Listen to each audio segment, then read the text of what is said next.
The alien alpha predator hunted everything, until the human student fed it by hand. The Zephyrian research station orbited the gas giant Kelvros, its gleaming metal corridors bustling with xenobiologists, diplomats, and scholars from 17 different species. Among them was Maya Chen, a 22-year-old human graduate student whose thesis on interspecies behavioral adaptation had earned her a coveted spot in the Galactic Academic Exchange Program. Most of the station's inhabitants gave her a wide berth, not out of malice but out of bewilderment. Humans were still relatively new to the galactic community, and their reputation preceded them, stories of impossible resilience, reckless bravery, and an inexplicable tendency to befriend things that should, by all logic, kill them. The station's current crisis only reinforced these concerns. In the biocontainment sector, behind layers of quantum-reinforced barriers, lived Specimen 7 Alpha, a Korthak apex hunter. Standing 4 meters tall with obsidian exoskeleton plates, 6 razor-tipped limbs, and bioluminescent threat displays that could trigger evolutionary panic responses in most species, it was the undisputed apex predator of its homeworld. For 3 months, it had systematically hunted and killed every other creature introduced to its habitat, from aggressive Tyrillian war beasts to cunning Nexarian shadow stalkers. The research team was baffled. Dr. HFY, the Altarian project lead, had tried everything: environmental modifications, pheromone treatments, even holographic prey simulations. Nothing worked. The creature remained in a state of constant aggressive hunting mode, killing anything that moved within its domain. "It's an evolutionary impossibility," Dr. HFY explained during the daily briefing, his 4 eyes blinking in sequence. "Apex predators should have social behaviors, pack dynamics, something. This creature operates on pure predatorial instinct." Maya sat in the back of the briefing room scribbling notes. While the other researchers debated containment protocols and behavioral modification techniques, she studied the creature's feeding patterns, sleep cycles, and territorial markings. Something didn't add up. That evening, Maya accessed the biocontainment observation deck, a privilege reserved for senior researchers, though her human credentials seemed to open doors that remained closed to others. Through the transparent, aluminum barrier, she watched Specimen 7 Alpha. It wasn't hunting. It was pacing. The massive creature moved in tight circles around its habitat, occasionally stopping to scrape at the walls with its claws. Its bioluminescent patches flickered erratically, not in the steady, threatening pulse she'd observed during its hunts. This was different. This was anxious. Maya pulled up the creature's behavioral data on her tablet. Every hunting incident occurred within 30 minutes of feeding time. Every aggressive display happened when researchers approached its enclosure. Every territorial marking appeared after failed attempts at environmental enrichment. It wasn't hunting everything because it was a perfect killer. It was hunting everything because it was terrified. The next day, Maya submitted a request that made Dr. HFY's eye stalks curl in disbelief. "Absolutely not," he said, all 4 eyes fixed on her. "You want to enter the habitat? With the apex predator that has killed 17 specimens in 3 months? It's not killing out of aggression," Maya insisted. "Look at the cortisol readings, the adrenaline spikes. This creature is in constant fight or flight mode. It's not a perfect predator. It's a scared animal." "Scared animals are often the most dangerous," Dr. HFY replied.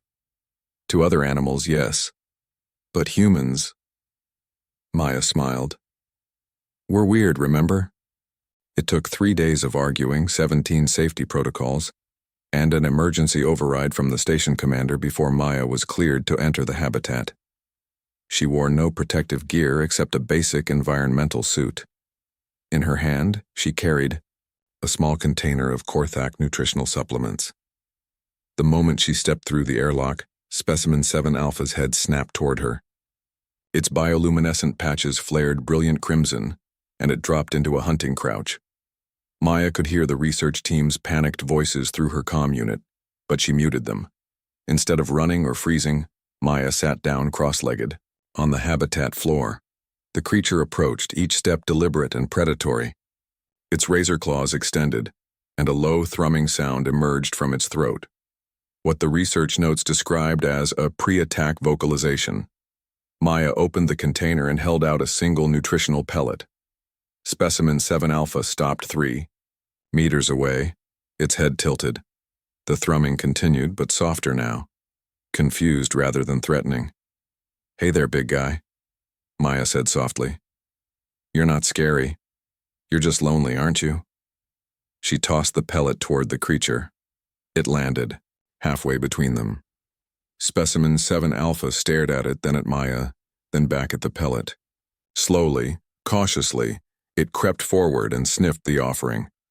In one swift motion, the creature snatched the pellet and retreated. Its bioluminescent patches shifted from aggressive red to a softer amber. Maya held out another pellet. This time, the creature approached more directly. Still cautious, still ready to flee, but no longer preparing to attack. Maya tossed the second pellet closer to herself. By the fourth pellet, Specimen 7 Alpha was close enough that Maya could see her own reflection in its compound eyes. She held out the next pellet in her palm and waited. The creature's massive head lowered until it was inches from her hand. Its mandibles, which could easily sever her arm, gently lifted the pellet from her palm. The observation deck erupted in amazed chatter, but Maya barely heard it. She was focused on the creature's bioluminescent patterns, which had shifted to a soft, rhythmic blue-green pulse. According to her research, this pattern didn't exist in any of their databases. "What's it doing?" Dr. VXHY's voice crackled through her comm. Maya watched as the creature settled onto its haunches, no longer towering over her but sitting at roughly her eye level. Its claws retracted, and it made a sound she'd never heard before, soft, almost musical. "I think," Maya said, reaching out to gently touch the creature's exoskeleton. "It's purring." Within a week, Specimen 7 Alpha, now called Korth by Maya, had stopped all aggressive behaviors. It no longer hunted the creatures introduced to its habitat. Instead, it seemed to protect them. When researchers approached, instead of threat displays, it would look toward the observation deck where Maya usually stood, its patches flickering in what they now recognized as a greeting pattern. Dr. VXHY's report to the Galactic Research Council would later describe it as unprecedented, interspecies bonding, and a breakthrough in apex predator behavioral modification. But Maya knew the truth was simpler. Sometimes the most dangerous things in the universe just needed someone to see past the teeth and claws to the scared, lonely creature underneath. And humans, for all their strange quirks and impossible behaviors, had always been exceptionally good at making friends with things that could kill them. The galaxy was still learning that about humanity, but Korth understood it perfectly.